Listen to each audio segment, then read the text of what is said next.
গোবিন্দকে বলি আরেকটু দাঁড়াও, ছেলে মেয়ে বিয়ে দিয়ে নি, তারপরে তোমার নাম। গোবিন্দ তুমি ওয়েট করো। এই যে অপেক্ষা করতে বলে গোবিন্দকে, আবার সময় চলে যাচ্ছে, যেতে যেতে ছেলে মেয়ের বিয়ে দিলাম, আবার ছেলে মেয়ের ঘরেও কি এলো মা? যখন এলো, এই যে দেখুন সন্তানকে, সন্তানের যদি কথা না শুনে একটু জোরে ধমক দিলে বা দুটো মার দিলে সে চুপ করে থাকে, কিন্তু নাতি নাতির সম্পর্কটা এমন, বাবা আপনি ধমক দিবেন এক স্কেলে, তার 2 স্কেল জোরে সে চিল্লিয়ে আপনাকে ধমক দেবে। বর্তমান পরিস্থিতি তাই, জানি তা। যখন এই নাতি নাতি আসলো, হাত ধরে বললো দাদু চলো না বাজারে যাই, শেষ। তখনকার সময় শেষ। এভাবে চলতে চলতে জীবনের গগনের বেলা যে কখন লাল হয়ে যায়, অস্থির থেকে চলে যায়, আমাদের চৈতন্য অবধি হয় না। হয় কখনো জানি, এই যে মানুষগুলোর জন্য এতদিন ধরে খেটেছেন, যে মানুষগুলোর জন্য সময় ব্যয় করতে করতে নিজের দিকেই কখনো সময় দেয়া হয়নি, সে মানুষগুলো যখন এক এক করে পর হয়ে যাবে, সেই মানুষগুলো যখন তার নিজের কাজে হয়ে যাবে, আপনাকে সময় দেওয়ার মতো এক বিন্দুও সময় থাকবে না, সেদিন মনে হবে গোবিন্দ কাকে সময় দিয়েছিলাম, কাদের জন্য জীবনের মূল্যবান সময়টাকে নষ্ট করেছি। কথাগুলো বলছি এই জন্যই, দেখো আমাদের জীবনের পরমায়ু এত অল্প। সেই ত্রেতাতে দাপরে তৎকালীন সময়ে কি করতেন, যত যোগী ছিলেন মুনি ছিলেন, শত শত কোটি কোটি বছরে ধ্যান করতেন, তপস্যা করতেন ভগবানের একবারে দর্শন পাওয়ার জন্য। ভগবানের একবারে দর্শন পাওয়ার জন্য শত শত কোটি কোটি বছরে ধ্যান করতেন, তপস্যা করতেন, যাগযজ্ঞ করতেন, পূজা করতেন। কিন্তু কলিকালে শত কোটি বছর কি করবে গো? মানুষের পরমায়ু তো মাত্র 60 বছর।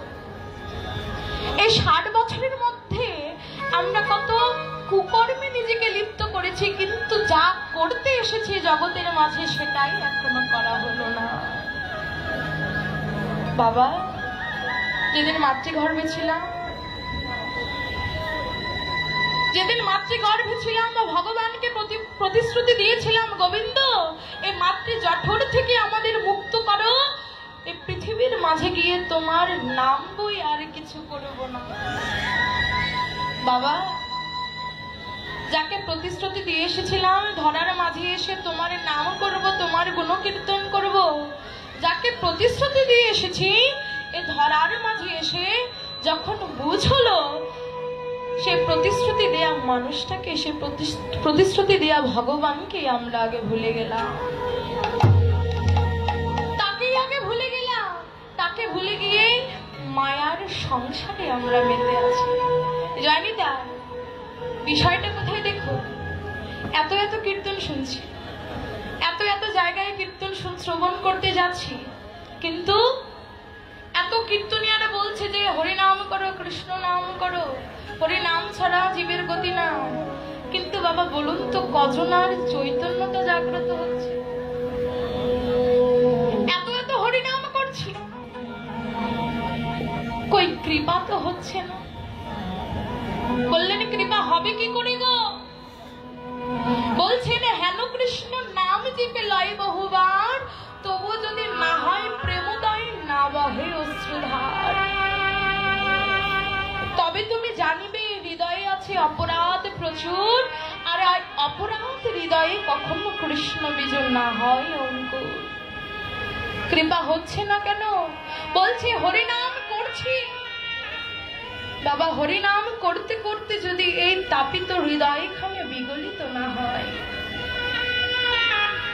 তাপিত হৃদয় খানা যদি বিগলিত না হয়, ঈশ্বর প্রদত্ত দুটি নয়ন রূপী নদী থেকে যদি অশ্রু বরিশন না হয়, বুঝিতে হবে এর হৃদয়ে প্রচুর অপরাধ রয়েছে।